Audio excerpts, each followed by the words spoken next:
తెలుసుకున్నాను. ప్రతిపక్ష నాయకులు వస్తున్నారు, రంగురంగులు కండాలు వేసుకొని వస్తున్నారు. మేము ఇది చేస్తాము అది చేస్తామని అంటున్నారు.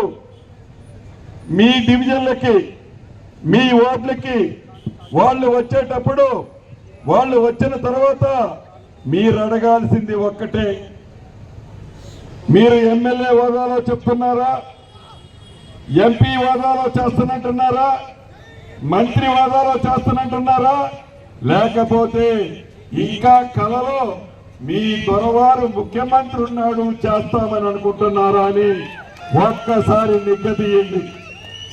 ఎలా చేస్తావు నువ్వు? ఏమి పదవితో చేస్తావు? ఎక్కడికి పోతావు? ఎక్కడికి పోయి ₹1 గ్రాంట్ శాంక్షన్ చేస్తావు నువ్వు? ఏ పని చేయాలన్నా మీ దీవెనలతో ఉన్న ప్రభుత్వం మన ఇందిరమ్మ ప్రభుత్వం, మన ప్రభుత్వం.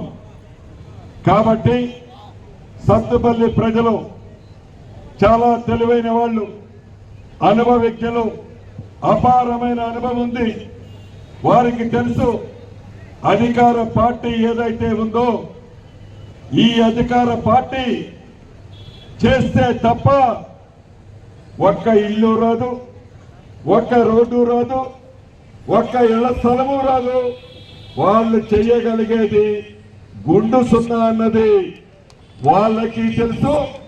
వాళ్ళ అబద్ధాలు చెప్తున్నారని నా కుటుంబ సభ్యులకు కూడా తెలుసు. కాబట్టి ఒక్క ఓటు కూడా మురిగిపోకుండా మీ ఓటు ఏ ప్రతిపక్షానికి వేసినా అది బూడిదలో పోసిన పన్నీర్ అవుతుందని గమనించి మీ అందరి అమూల్యమైన ఓటు అస్సం గుర్తు మీద వేసి అత్యధిక ఓట్లతో గెలిపించి చిన్న పని నుంచి పెద్ద పని వరకు స్థానిక ఎమ్మెల్యే గారు దయానంద్ గారు సహాయ సహకారాలతో 3 మంత్రులు కూడా వారికి పూర్తిగా మా అండదండాలు ఉంటాయి.